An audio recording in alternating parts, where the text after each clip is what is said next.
Okay, so these are the 10 best things, in my opinion, in pop culture that happened. in pop culture. But, some people are going to be like, you forgot about me. It's like, I don't care about that. This is my list. Forget about anything. Okay, so they're in order of like dramatic effect. Like, they're not in like best to worst. I just don't want you to think that they're like in an order A top 10 best to list. worst, best. Yeah. Do you remember what last year's was? I can't really remember. Okay. All right. So I just kind of, once the year's over, I just forgot it existed. All right. We're not in the past anymore. Okay. So 2022, I couldn't not bring up the slap. Yeah. It was probably the biggest thing. Like, and I was torn on it because, well, I don't know. It was really one of the most talked about pop culture moments of the year of Chris Rock and Will Smith at the Oscars. I couldn't believe I got to see it live, watched it with your mom. We were at my brother's, yes. And it did inspire one of my most popular tweets of the year, in which I said, if you were going to come up on stage and slap me during a set, could you just lightly choke me instead?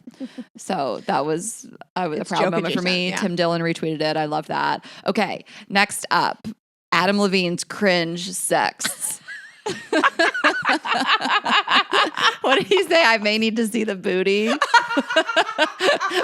And then like all the memes that followed. Do you think he's just like too rich, famous, handsome to try? I think he's probably cringe. Mm-hmm. Look at his tattoos. It's like it all tracks to me. Just the way he like talks and moves his body. Like, I know it's not giving like good at sexting. It's not giving I need to try. Yes.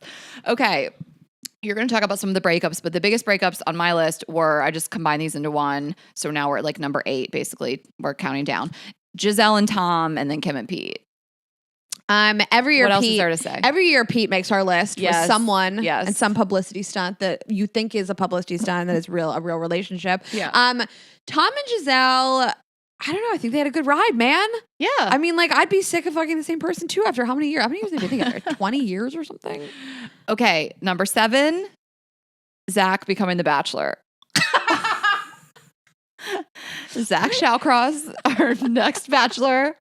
We met him in Cancun. We've mentioned this before, obviously, but it just is still insane to me that he became the Bachelor. On a scale of 1 to 10, how boring is this season going to be? Can that guy carry the show? He's very handsome. He's very handsome. We will give him that. He had fun with us at the pool in Cancun. He did. We were doing like a fuck, marry, kill with him. Yeah. He choked me. Yeah. So it's just funny that the Bachelor is the guy that we have like crazy pictures of from the pool in Cancun. And like you up texts from him. And you up text. Yes. God. Yeah. That's right. He booty called me. He was trying to fuck. Yeah. Okay. It's funny. So yes, the guy that booty called me is the next Bachelor. Okay. Number 6. Listen, I think that politically, the biggest thing that happened was Roe v. Wade being overturned.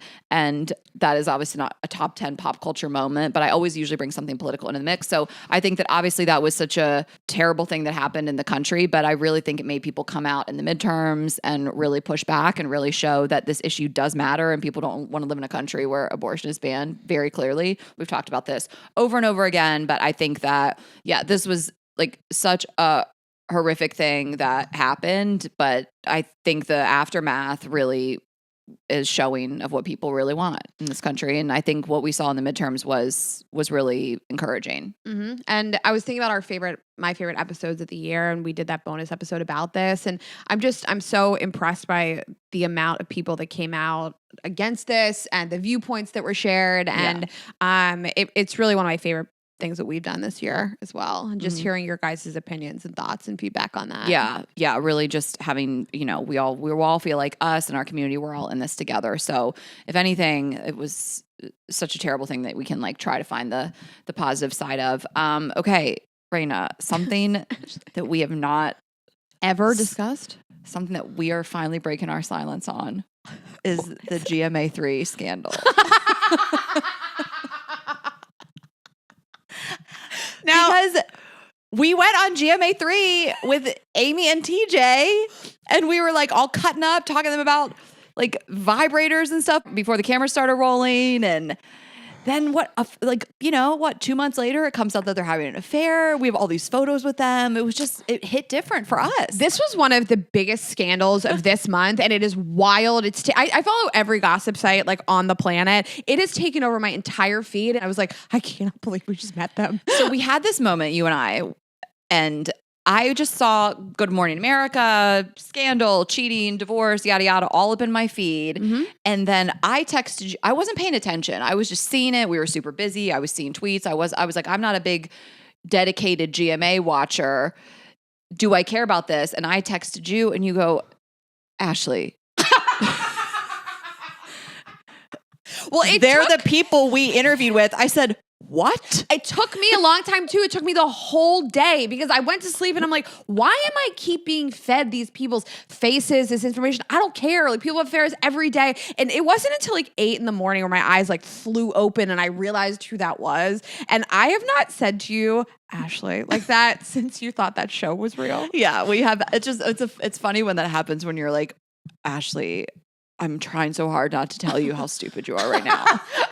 The coverage of this has been so crazy too, because every 5 minutes, Page Six puts out another photo of Amy Robach steps out amid affair allegations. She steps out and she's smiling. Amy Robach seen for the first time on the streets. It's just like this is like the most boring news cycle. I love to see it because it means nothing like so terrible is happening this week. I mean, I just think it's like it has everything. It's like these anchors. Like I just think it's like a really spicy scandal. Like I'm super into it, and I don't think they should have took them off the air. Are you kidding me? Ratings. I don't think there would have been higher ratings for them keeping them on the air. Also, as you found out that she is the third person at GMA that he had an affair with. Listen, he has sexual energy. He's I mean, so we were in the hot. room with him. I would suck his dick. Those his eyes. I know, he's so He hot. really looks into your soul. Well, we felt sexual tension. I thought it was towards me.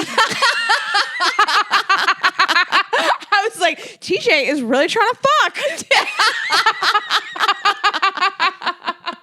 And it was not. It was between the two of them. Bella said she could see it. She said that she could see sexual tension. And again, I thought it was directed only at me. Okay. Next is Heather McMahon's honeymoon. Heather McMahon's Italy wedding and honeymoon, and then all around the same time, all of the travel horror stories of summer 2022. When you called it the finale. The finale of Heather's honeymoon, when they were trying to, their flights were getting canceled. They were trying to get all Jeff's golf equipment in the car. They were just renting a car to drive across Italy. Like, I loved watching her honeymoon so much, but in tandem with like the insanity of summer travel. I mean, I had my own issues on like a smaller scale. I had a lost bag and it put me back, and like, you know, canceled flight, all the things. Like, we had an insane thing happen that was self-inflicted, but it was just a wild summer. I was more sad to see her honeymoon end than I was to see our trip end. Like, Well, I never wanted it to stop. We were like all rooting for them to get back, but kind of wishing they didn't. Like, we were kind of wishing for another canceled flight. Like, stop. So anyway, congrats to Heather and Jeff. Yeah. Okay. We're now at number 3. Number 3, obviously Beyonce's Renaissance. Mm-hmm. And Cuff It and the Cuff It dance craze and just like the whole album in general. Like, duh. She knew. Ashley said she knew what we needed. She knew what we needed. And then my come around on Break My Soul, when I first heard it, I was so upset. I thought I hated it, and now I love it. So it had to grow on me. Me too, and it's one of my favorite workout songs too. Yes. I get so hype. I like stand up, I'm singing, everybody in the building across can see it. I don't care. Okay, number 2, we're almost to number 1. Number 2, Love is Blind, and specifically Cutie Gate. Yes. And we did a whole episode on this, bonus episode. Mm-hmm. Can you read this? No, I can't. Okay. Can I read it? Ashley, get out of here. Can I read this? Blind You as can a move bat. it 4 more feet towards me. I wouldn't be able to see it. So you guys can check out our Love is Blind recap on YouTube, where we really break down all the things. We don't need to go there again. It was also one of my favorite pieces of content. The abortion episode and the Love is Blind recap. Different vibes. Different vibes. Number 1. Wait, you're not even ready. Can I guess what it is? If you guess, I'll be so pissed. Was it the Kanye meltdown? Oh, kind of a hint? No. Just tell me. Uncut Joms. That was this year. Uncut Joms. Oh, that's right. Because I have Kanye and Julia Fox on my breakup Honestly, list. just Julia Fox. Just Julia Fox. She's my number 1. Uncut Joms. I couldn't stop saying Uncut Joms, and then everything about Julia Fox. Like, I miss her actively most days. Say? I don't like to speak of things until they're finished. Honestly, it's a masterpiece. She was a gift. She really was. And she knew she was giving us a gift. She was like, I'm going to date Kanye for y'all. I'm going to distract him from Kim. He's acting crazy. Like, I'm going to do this for you guys. I'm going to wear this crazy stuff to the grocery store. I'm going to wear these leather pants for 2 months straight. Like, she is an icon. Did you know about her before? No, Kanye? I didn't know who that was. Did you I guys have not know seen she Uncut was? Gems. I don't. Uncut Gems. I've seen Uncut Gems, and I don't even remember her in it. Like when we were just couldn't stop saying Uncut Gems. Uncut Gems. When we were in San Francisco with those guys, which add that to the list. Our best double date ever. That was our best double date ever. That is the funniest number one thing. Uncut Gems. That's my list. She exploded onto the scene this year. I never knew who that was, and I've seen that movie. She was the muse. She was Josh Softy's muse. I would love to have her on the show. Yeah. Our show. What show did you think I was?